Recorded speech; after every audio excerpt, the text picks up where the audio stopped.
Okay बेटा, अगला part देखें। पार्ट डी में क्या कहता है? पार्ट डी में कहता है, an electrochemical cell can be made by connecting Fe3 to Fe2 half cell to S2O8 2 minus S2O4 SO4 under standard condition. Calculate the standard cell potential of the electrochemical cell. हो जाएगा ये? Values लेंगे data booklet से, जल्दी से जाओ। Fe3 Fe2 वाली value देखो जल्दी से। Fe3 Fe2 की देखो वैल्यू, जिसमें Fe3 Fe2 दोनों आ रहा है, उसका वैल्यू देखो। मैं खाली ये 0.77 होता है क्योंकि तो सिलेबस वाली है ना। और S2 ये S28 वाली ढूंढो। S2O8 टू S, हाँ 2.01 4.01 2.01 2.01 ओके। अब भाई ई सेल निकालना है। कैसे निकालते हैं ई सेल भाई? ये रिडक्शन करेगा, ये ऑक्सीडेशन करेगा। कैसे निकालते हैं भाई साहब?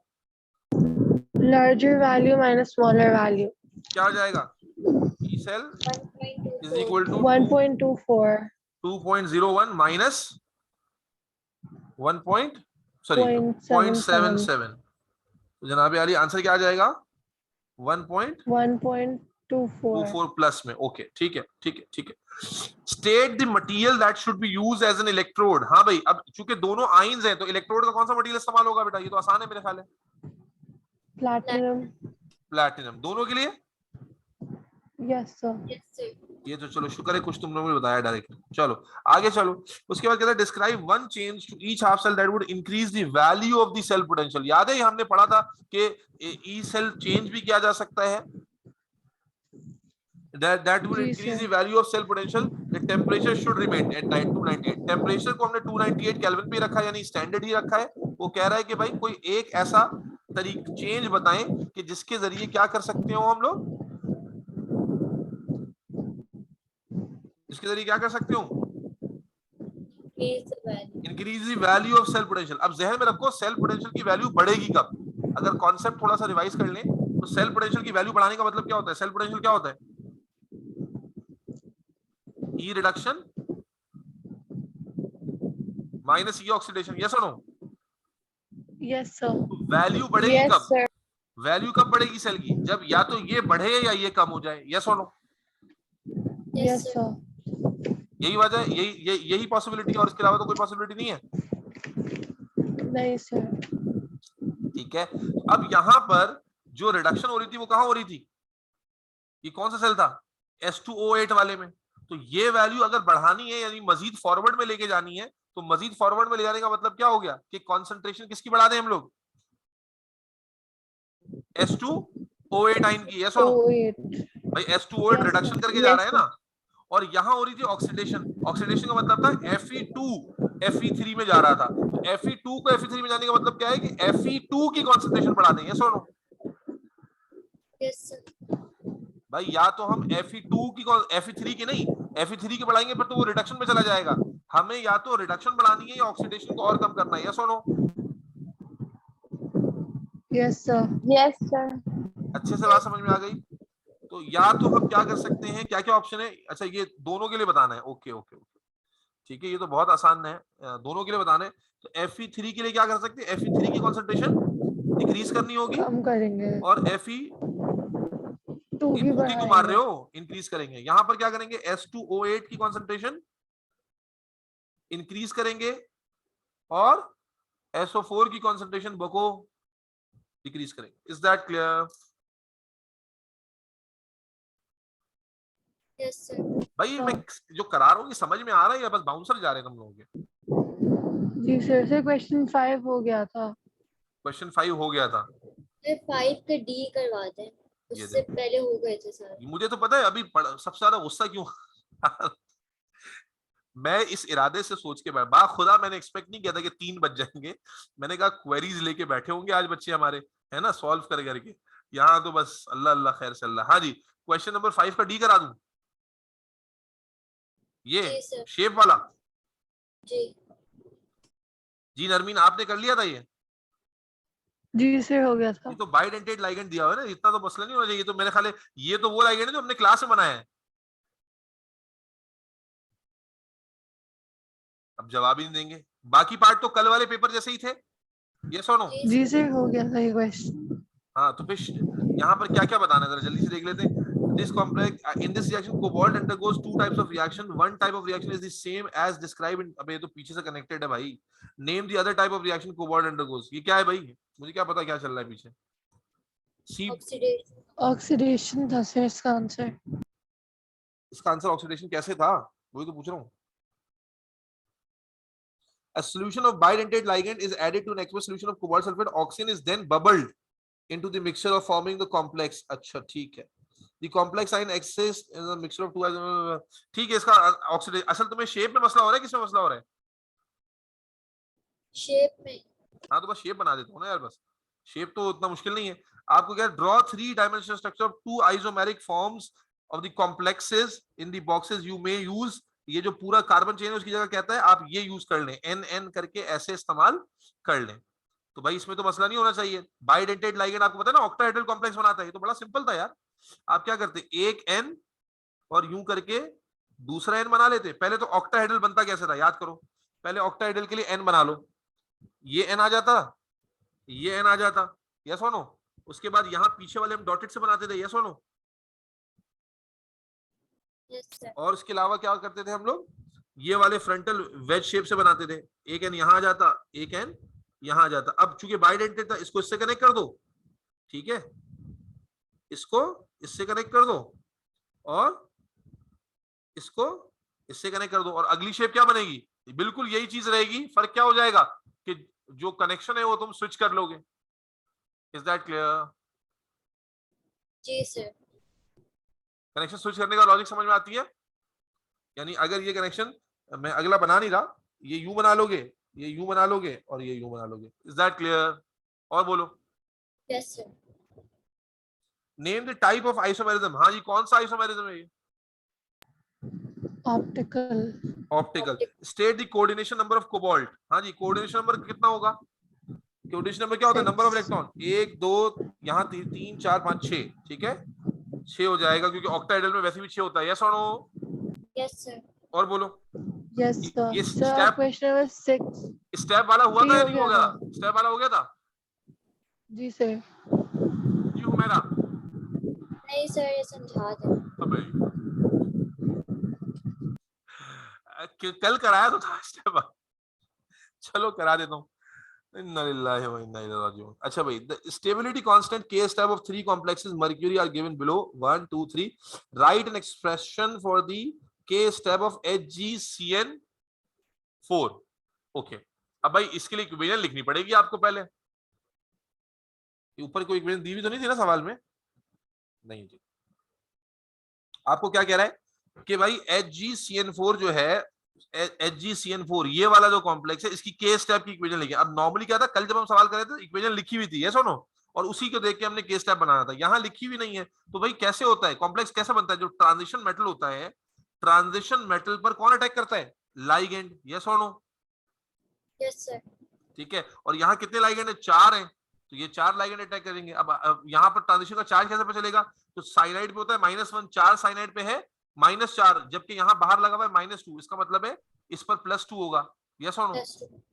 यस. और ये जब रिएक्ट करेगा तो कॉम्प्लेक्स बन जाएगा ये वाला. अब इक्वेशन आ गई. अब जब इक्वेशन आ गई तो अब केस टाइप की इक्वेशन बन जाएगी या अभी भी नहीं बनेगी? क्या बनेगी इक्वेशन? Product upon reactant. मैंने बताया था वाटर होता भी तब भी नहीं आता. तो यहाँ क्या आ जाएगा?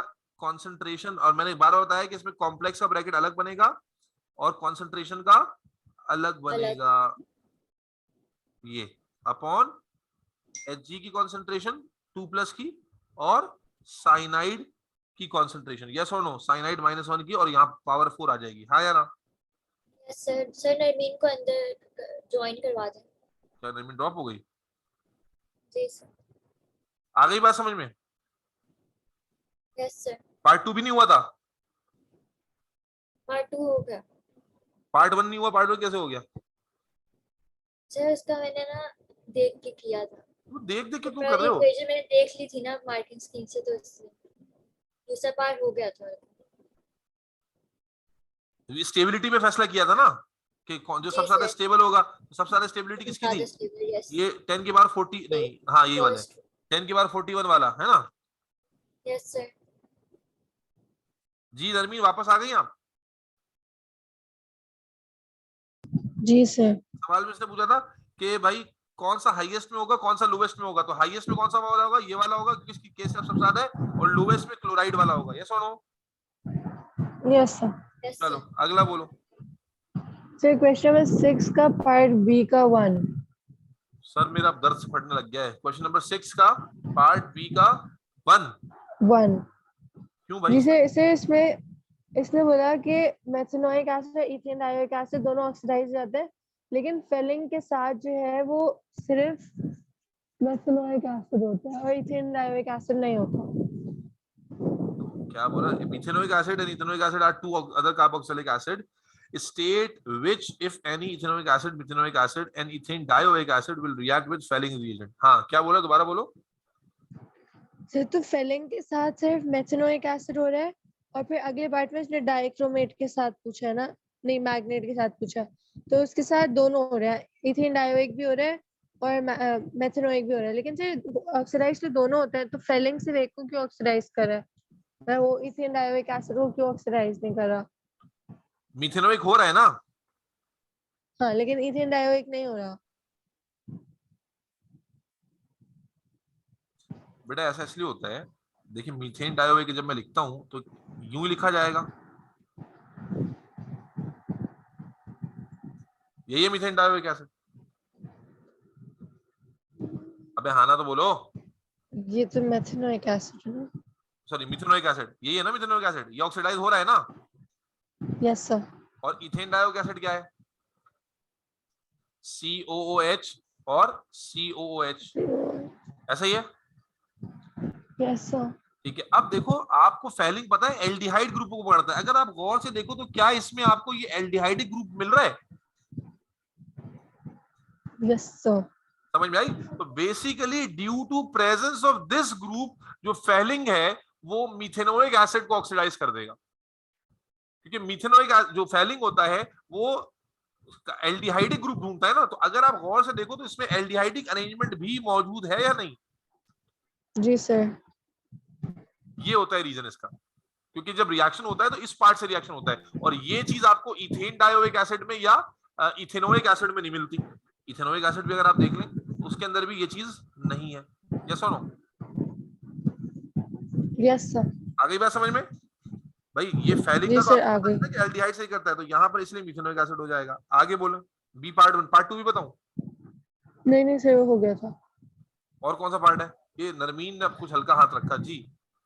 सर अब इसके डी का पार्ट था, उसमें प्रोटॉन एनएमआर में एक दो में दो पीक्स गलत आई थी, मतलब उल्टी आ रही थी।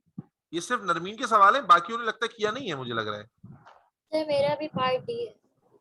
एनएमआर वाला जी मैंने हालांकि सर। कहा भी था कि एनएमआर वाला जो है ना स्मार्टली करने का होता है, ये इतना मुश्किल पार्ट होता नहीं है अगर आप थोड़ा सा स्मार्ट हो गए हैं तो।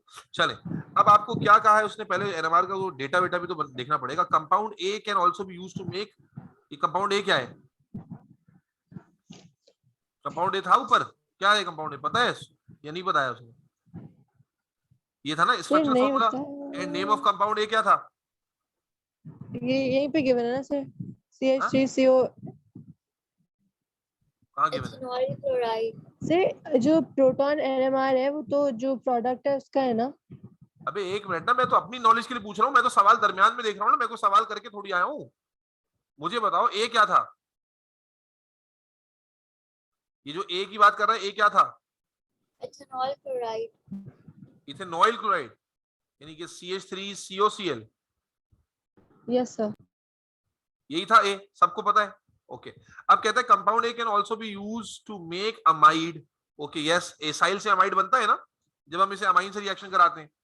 The proton spectrum of the amide this in the solvent CdCl3 is shown. Okay, अच्छा CdCl3 में किया है, तो CdCl3 में शो करने का मतलब क्या हुआ? OH और NH का सिग्नल नजर आएगा या नहीं आएगा? नहीं है। हाँ भाई नरमीन, सर इसमें तो दिया हुआ है। दिया हुआ है। जी सर, और इसमें पूछा हुआ भी है कि फिर जब D2O करेंगे तो फिर पीक डिसअपीयर हो अच्छा जाएगी। ये पहला, अच्छा एक एक करके चलते हैं। एक्सप्लेन व्हाई CdCl3, ये तो मैंने क्लास में लिखवाया है। CdCl3 क्यों इस्तेमाल हो रहा है? क्योंकि अगर हम CHCl3 ले लेंगे, इसकी अपनी पीक नहीं होती। ठीक है, CdCl3 doesn't have its own peak. CdCl3 doesn't have hydrogen, therefore no peak. ठीक है, आगे क्या बोला हुआ उसने? Complete the diagram with the chemical shift. ये नहीं आ रहा, ये वाला पार्ट नहीं हो रहा। सर इसमें मेरी ना दो वैल्यूज ऑपोजिट आ रही थी तो मुझे समझ नहीं आ रहा अरे था। मेरा सवाल तुम जवाब नहीं दे, मैं बोलूं ये वाले पार्ट में मसला हो जी रहा है। सर जी। ओके, ये बोलो ना भाई, कोई इतना मंजन नहीं बेचा करो। अच्छा, उसके बाद जनाब अली, ओके ठीक है। अब आपको कहता है एक CH3 की वैल्यू पूछी है, एक इस H की वैल्यू पूछी हुई है, एक इस H2 की पूछी हुई है, एक इस CH3 की पूछी हुई है, और साइड में आपको ये ऊपर पीक्स दी हुई है, और पीक के अंदर ये जीरो वाली कौन सी होगी? TMS होगी। इसका मतलब है हमारे पास जो असल पीक्स है कंसिडर करने की वो क्या क्या है? ये वाली है, ये वाली है, ये वाली है, ये वाली। ओके, सबसे पहले पीक की वैल्यूज देख लेते हैं। तो ये सबसे आखिर वाली पीक की वैल्यू कितनी बनेगी? ये 6.5 आ रहा है, ये 7 है, तो ये वैल्यू दोनों के दरमियान में तो क्या आ जाएगी? 6.7 7.5 हो जाएगी। यस और no? Yes yes sir. Okay, उसके बाद ये वाली वैल्यू जो है ये कहाँ आ रही है? ये 3.3 और 3.5 से के दरमियान में आ रही है ना, और इसकी भी जो मीन है वो बिल्कुल सेंटर में आ रही है, 3 और 3 इसका मतलब ये क्या हो जाएगा? 3.2 या 2.5 हो जाएगी। यस और नो? यस बहाना तो बोलते जाओ। Yes sir. जी सर। ये सीधा सीधा 2 पर आ रही है। अच्छा, और इसके अलावा ये पहली वाली कितने पे आ रही है? अगर इसको हम देख लेते हैं गौर से, तो ये आ रही है 1 के बाद आ रही है, और 1.5, और इसका जो मिड है वो यहाँ आ रहा है, ये आ रहा है, यानी कि सेंटर, और यानी ये भी 1.2 या 1.3 होगी, है ना? Yes yes sir. अच्छा, अब इसमें क्या बताने का मसला हो रहा है कि कौन सी पीक किसकी वजह से आ रही है? Yes sir. ओके, अब यहाँ पर क्या नॉलेज इस्तेमाल होगी? शायद पीक का स्प्लिट हमारे काम आ जाए। ठीक है, पीक का स्प्लिट हमारे लिए वैल्यू कर दे, या रिलेटिव रेशो हमारे लिए वैल्यू कर दे, कोई ना कोई चीज तो वैल्यू करेगी ही। आए देखते हैं जनाब। अब एक एक करके, यहाँ मैं वैल्यू साइड में लिख रहा हूँ क्योंकि मैं ऊपर मिटा रहा हूँ, मुझे ऊपर मिटाकर जो है वो आपको समझाना पड़ेगा। तो हमारे पास पहली वाली एक 6.7 पे आ रही है, एक 3.2 पर आ रही है, एक 2 पर आ रही है, और एक जो है वो 1.2 या 1.3 पर आ रही है। ओके ठीक है, यहां से मैं रब कर देता हूँ उसको। और TMS से ये बात समझ में आती है? अच्छा, स्ट्रक्चर भी बना हुआ है। जी सर। स्ट्रक्चर भी बना हुआ है, तो ये तो और आसान काम है ना, ये तो बच्चों वाला काम होना चाहिए भाई। अब अगर आप इस वाले को देखें, इस वाले हाइड्रोजन से शुरू करें, तो इसके सराउंडिंग में 2 हाइड्रोजन है। इसके सराउंडिंग में कितने हाइड्रोजन है? 2। और जब 2 हाइड्रोजन हैं तो इसकी पीक में कितने स्प्लिट होने चाहिए? 3। बोलो भाई, 3 होनी चाहिए, 1 होना चाहिए? हाँ, 3 होने चाहिए, है ना? Yes sir. नहीं आई बात समझ में? आ गई। हाँ भाई, नरमीन, फातिमा, यस सर। भाई देखो ना, ये CH3 है, इसके सराउंडिंग में 2 हाइड्रोजन हैं, ठीक है, और एक ये CH3 भी है, इसकी सराउंडिंग में कोई हाइड्रोजन नहीं है। तो इसका मतलब ये हुआ कि इसकी जो पीक है ये वाले की, ये एज अ सिंगलेट आनी चाहिए, यस सर। और इस वाले CH3 की जो पीक है वो कैसे आनी चाहिए? As a triplet. यस और नो? मैं यस बोलते ही नहीं हूं। अच्छा, इसके सराउंडिंग में देखिए, तो आपके पास 3 हाइड्रोजन है, तो इसकी एज अ क्या आनी चाहिए? क्वार्टेट। और इसकी तो NH और OH सिग्नल तो हमेशा सिंगलेट ही आता है। यस और नो? Yes yes sir. मसला हल हो गया ना? क्वार्टेट नजर आ रहा है ये आपको? सर वो मैंने ना आंसर गलत देखा था, मेरा आंसर सही है। हैं? सर मैंने आंसर ना उल्टा देखा था तो वो सही है। तुम गाली सुनना चाह रही हो ताक रात में क्या मुझसे? ये अभी तो अब मैं समझा रहा हूं तो पूरा समझ लो ना। क्वार्टेट हमें एक ही पीक नजर आ रही है। यस और नो? जी सर। तो क्वार्टेट कौन सी वाली पीक होगी? CH2 की पीक शुड बी क्वार्टेट। तो ये वाली पीक किस रेंज में थी? ये वाली कौन सी पीक थी? 3.2 वाली। इसका मतलब है ये वाली जो पीक है ये 2 हाइड्रोजन की वजह से है। यस और नो?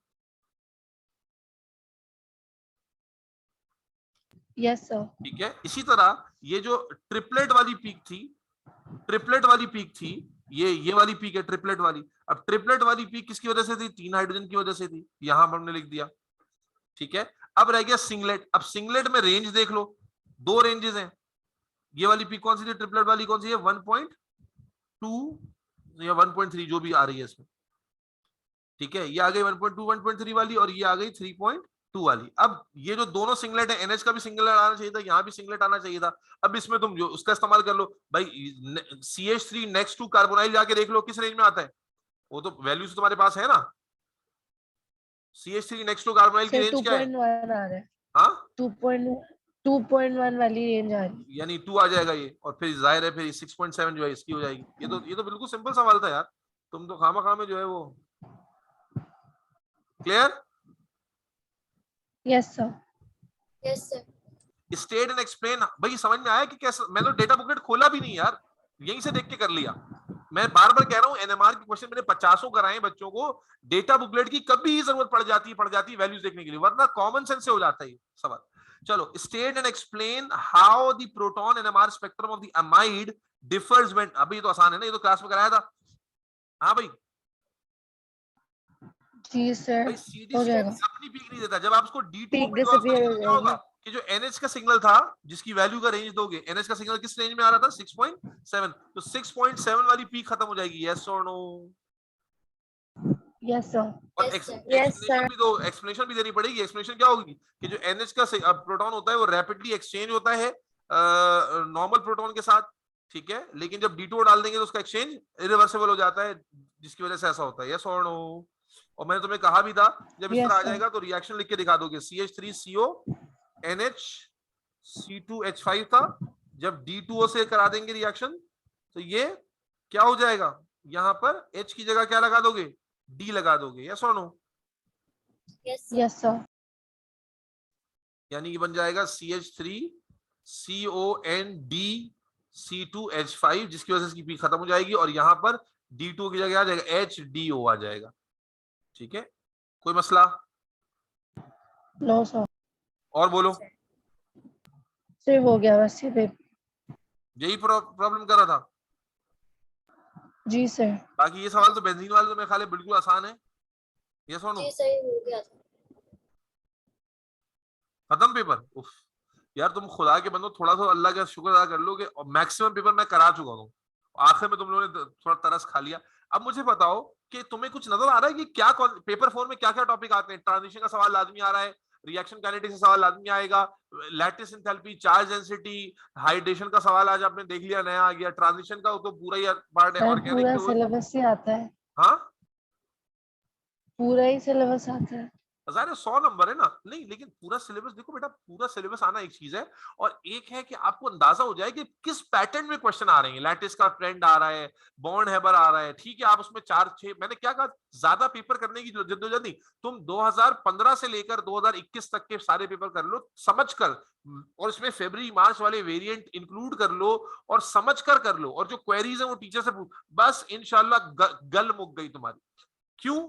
क्योंकि अगर उसके बाद भी तुमसे फाइनल एग्जाम में कुछ नहीं होगा ना, तो ये वो होगा जो बाकियों से भी नहीं होगा, ये वो होगा जो बाकियों को भी नहीं आता होगा, ये वो होगा जिसका तुम्हें नुकसान नहीं होगा। जैसे अगर पॉलीमराइजेशन में बाज दफा पॉलीमर बनाने में कोई बड़ा मुश्किल सा पॉलीमर आ जाता है, गलती हो गई, तो भाई कौन कह रहा है कि 100 में से 90 तो नहीं आते पेपर में, 100 में से 95 तो नहीं आ रहे होते, 80s 77 78 60 63, भाई 52 पे भी ये बनाए। अगर अल्लाह ना करे, अगर तुम वाकई तुम्हें आ गया है और तुमने कोई फिर भी गलत कर दिया, कोई भंड मार दिया, तो ये वो भंड होगा जो कि बाकियों ने भी मारा होगा, तो उसमें फिर जाहिर तुम्हें पता थ्रेशोल्ड का गेम है, तो वो तुम्हें हर्ट नहीं करता। तो तुम 2 पेपर करके तुम्हें अंदाजा हुआ है कि देखो वो फैराडे लॉ का कॉन्सेप्ट भी वही रिपीट हो रहा है। ठीक है, मैं ये नहीं कह रहा हर में यही आएगा, नया वेरिएंट भी आएगा, इसीलिए कह रहा हूं 2015 से लेकर 2021 तक के जो है, बल्कि 22 का फरवरी मार्च का पेपर भी शायद अवेलेबल आ चुका है, इंटरनेट पे ढूंढ लो ना अगर आ गया होगा तो जो है वो यहाँ ये पेपर जो है ना बस आपने कर लेना। अगर आपने ये पेपर, और ये भी बहुत ज्यादा बता रहा हूं, ये पेपर उस वक्त है कि आप जो मतलब बिल्कुल रिस्क फ्री गेम है, वरना आप 2-4 पेपर्स करें और उसके बाद फिर अपना रिवीजन करें, जो कॉन्सेप्ट कच्चे हैं, जो रिएजेंट्स कच्चे हैं, और उसके बाद दोबारा पेपर करने बैठ जाएं। इस तरह से आप पेपर करें। What is your comment on this? जी जी सर। प्राइमरीली क्या चीज पेपर में ज्यादा मुश्किल लग रही है? ये जो इलेक्ट्रोफोरेसिस के सवालात हैं ये मुश्किल लग रहे हैं? तो ये जो पीक्स वाला है ना उसमें मसला हो रहा है। तो सर फिर 2021 के पेपर में कार्बन एनएमआर का क्वेश्चन था, वो मुझे बिल्कुल समझ नहीं आया था। यार वो और तो उसमें बिल्कुल जो आसान हो। इलेक्ट्रोड पोटेंशियल वाला भी काफी मुश्किल था अब देखो 2021 के सुनो मेरी पेपर बात, में। अब तुम लोगों का आज मैंने करके देख लिया कि तुम लोगों को हडाराम, ठीक है, तुम लोग वो आगे वो करा देंगे नहीं, ऐसे तो बेटा फिर एक एक पेपर करके होगा, तुम्हें पता है एक्सप्लेनेशन में टाइम लगता है, और फिर 2 घंटे लग गए हमें करने में। खैर चलो दैट्स ओके। अब करो ये कि तुम लोगों को जो मैंने पेपर दिया तो उसमें क्वेरीज मैंने पहले भी शायद ग्रुप पे डाला था कि जो क्वेरीज हैं उनको पीडीएफ में कर लो और वो क्वेरीज भेज दो मुझे, तो हम वो क्वेरीज हम कर लेंगे। मुझे अच्छा मुझे भी अंदाजा रहेगा कि ये इतनी ज्यादा क्वेरीज है कि आधे घंटे में हो जाएंगी कि 1 घंटे में हो जाएंगी कि 2 घंटे में होंगी, तो फिर आगे और पीछे वाली क्लासेस भी रखी जा सकती हैं। क्योंकि अगर पूरा पूरा कराना है तो पूरा पूरा कराना मसला नहीं है, मैं तो खुद करा रहा हूँ, ये देखो सारे पूरे पूरे क्वेश्चन है, पूरा पूरा लिखा है मैंने आंसर। मसला ये है कि आपको आ रहा है नहीं आ रहा। अब तुम देखो ये जो के ए के सवाल हैं या इसके सवाल है, ये समझ में आ रहे हैं ना कैसे होते हैं? जी सर। हाँ, इसमें कहाँ अटक सकती है तुम्हारी गोट, जहां पर टाइट्रेशन कर्व का सवाल आ रहा है। हालांकि टाइट्रेशन कर्व के अगर तुम लेक्चर में जाके देखो, न्यूमेरिकल्स मैंने कुछ कराए थे, वो अच्छे से देखो कि क्या होता है न्यूमेरिकल, उसमें क्या होती है इक्वेशन पॉइंट।